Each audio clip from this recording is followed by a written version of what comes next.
This work is really everything to me. I was kind of the odd one in high school. Grew up in a rural community, a lot of four-wheel drive stuff. It's really the only one that was into hot rods, and really to be able to do this kind of work every day, kind of hard to believe. When people ask, you know, what would you be doing if you could do anything? This is exactly what I would be doing.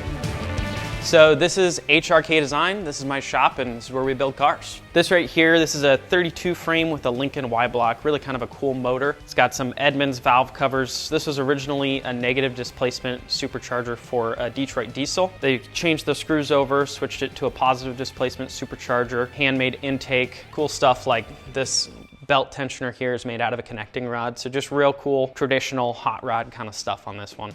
We've been working on a Model A body over there, kind of getting all the metal work squared away, building some floors for it. So frame's kind of just tucked away right now while we work on the body. My dad was really the one who got me started in the classic car thing. Kind of later on got into the metal shaping thing myself, but there's pictures of me when I was 2 years old in the garage with him while he was building his 51 GMC pickup. I can remember watching shows like Chip Foose Overhauling or Stacey Davis Trucks, just being so captivated by the building process and asking a ton of questions about what's going on and just thinking, I want to do that. This is an old mill lathe combo.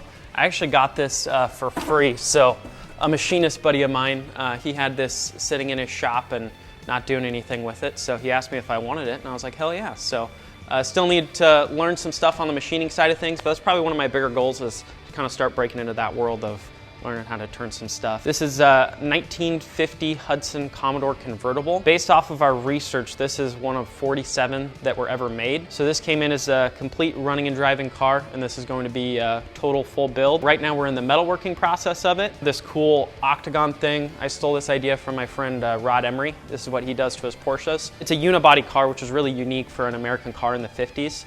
And so this allows us to kind of rotate it on each of these flat spots for doing all of our metal repairs to it. This is a 1962 Porsche 356. This project I'm actually really excited about.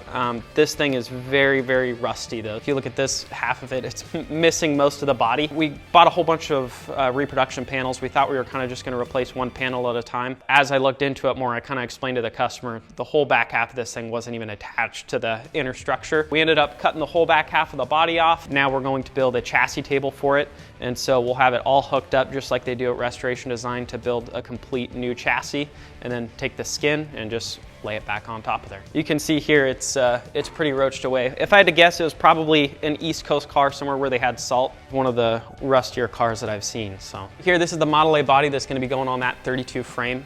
So we've had this one in here for a little bit, just kind of fixing some of the stuff with the chop. On the inside, we've done all square tubing structure and totally replaced the floor with sheet metal. Redid the tunnel before the transmission was just kind of exposed, drive lines just hanging out there. Also integrated a 36 dash. I dissection it in the middle and then working on integrating it into here in the sides. So just a little bit of rust here and there that we've had to square away. We're gonna end up doing a roof insert to it, but for the most part, just kind of banging out some dents and really just kind of making it safer so he can take his daughter around and just have a fun little hot rod to pick her up in school from. Did metal shop in high school, but there was really no one that ever taught me metal shaping specifically. Started looking it up on YouTube, found Lassie metal shaping, saw him using shrinker jaws to create the curved flange, and from that point forward, my mind was blown. Found Baileigh, started finding prominent metal shapers like Cornfield Mike, Bobby Walden. Now a lot of those guys I know on a personal level. Baileigh's another great source of finding a ton of stuff and just being stubborn and wanting to learn more. Kind of a unique project. So this is a 33 three-window coupe. This car was completely hand-shaped at the Sacramento Wyotech facility by the instructors. Kind of a full circle moment. The instructors actually went to go train with Lassie. They came back after training and did this car, and now I'm finishing it out. Because it was made as just kind of a student practice thing, some of the measurements are a little off, so we've had to do quite a bit of work to the deck lid to get that to fit right. The doors are off quite a bit. We're gonna have to cut everything to fit those. But when it came to me, it was just all stitched together, just all in pieces. So we've slowly been welding everything up, metal finishing it, and getting all the inner structure put back in there, getting it to be a functional car. Local guy here, a couple towns over, but just an old-time hot rod builder. He's one of those guys that has a bunch of projects going on at all different kinds of shops. So super easy to work for, and trust me to put this thing back together. Everything on this half of the shop from these posts back, this is all the new portion of the shop. Before that, all of this stuff was packed over into there and we were super cramped. So we're very excited to have all this extra space to be able to shape our metal in. And this is where we keep a lot of our Baileigh equipment and everything we need for shaping. It's been nice because so much of metal shaping, you need all this room to move from tool to tool. This allows us to use all of our equipment without having to scoot things over or wheel things over to be able to use it. Makes it way more efficient and easier to go. When I knew I wanted to start metal shaping, I started to look at what are the tools that I need to metal shape. So started off with a little off-brand hand crank bead roller. Started off with some Harbor Freight hammers and dollies. Got myself a Harbor Freight English wheel and really just started going after it and seeing what I could create. As I progressed further into the craft, things about certain tools that I wouldn't have even noticed as a quality difference, I can notice now, and that's what's kind of fun is as my skill progresses, I kind of notice that I need some tools that are able to keep up as I progress. So coming over this way, have some grinders, standard drill press. These tools right here, these are actually kind of special to me. So my dad was a farrier, which is a horseshoer, for like 22 years. When he got out of the business, sold off all the tools, but I convinced him to keep the anvil and then this little cart right here. So this is what he would kind of take over to the horse as he was working on it, and now that's exactly what I do with it. So I'm able to have my hammers and dollies on there, clecos, all the little stuff that I need, take it right over to the car. And then this anvil, this is a real unique anvil. So the whole entire bottom is aluminum because when you're a farrier, you're traveling all over the place. So it's made to be super light so you can kind of, you know, take it around with you. And then also it has a rubber base, so it doesn't have that really annoying ring that a lot of anvils have. So kind of a fun piece. He made a living off of it for 22 years, so now I get to steal it from him and make a living off of it. And then just standard Baileigh sandbag and mallets. This is kind of where everybody starts. You know, this is definitely where I started. And these still come into use all the time when you need to move a lot of metal real quick. Come over to the sandbag with a mallet and get the job done. The Baileigh tools have really been a huge game changer for the shop. As we start to bring in more and more cars and need more efficiency, those have always been the tools that we've really relied on to get the job done. Most of those tools, if we didn't have it or if it went down for the day, we would probably be kind of dead in the water for getting progress done.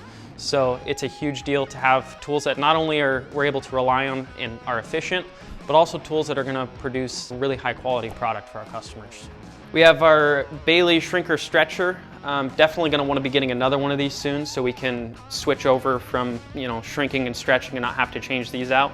But this has been one of those things where you really recognize the quality once you start to get a different tool. I started off with one of those just little Harbor Freight, you know, handle back here. Just how tight the jaws are and how much it's able to shrink without making little pucks and gathers in there. I've noticed a huge difference switching over to this machine from some of the cheaper machines that I started with. Our Baileigh plenishing hammer, we use this thing all the time. Whether we're smoothing out dents or whether we're pre-stretching for a bead roll, this thing comes in handy all the time. My old one had a lot shallower throat depth, so switching over to this one and having all that more space to be able to get big panels in, it's been a big game changer. As my shop has grown and I've brought on some bigger projects, I've needed some people to help out, so I was very excited to hire on my first employee, Pat. I used to work with him at Napa, so it's kind of, people think it's a funny dynamic because he's probably 30 years older than me, but it's more of just kind of like a team. We come together and he has a lot more experience on the mechanical side of things, so it works out good. So this right here is our Baileigh bead roller. This has been another huge one that I've noticed a giant difference on. One of the first metal shaping tools that I bought was a hand crank little off-brand bead roller, and switching over to something like this, it's not flexing on me. I have a pedal that's variable speed, so I can control the speed really easily. It has just been a huge game changer in the bead rolling work, and we use this thing all the time.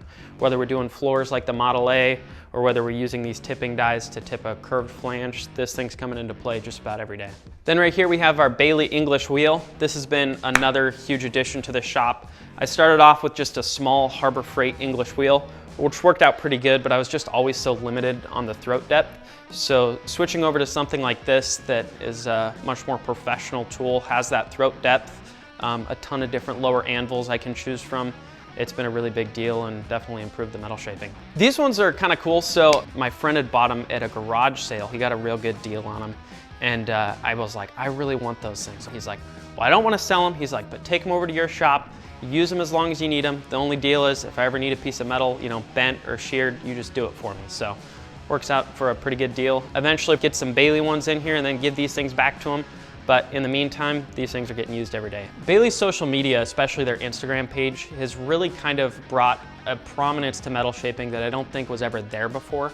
I was fortunate to kind of grow up in the social media era, so when I got really curious about how this metal shaping stuff works and who's doing it that I can learn from, Baileigh's page was a huge one that I really went to follow. I can still remember the day when Baileigh followed me and just how big of a deal it was, or to have Baileigh be sharing my stuff.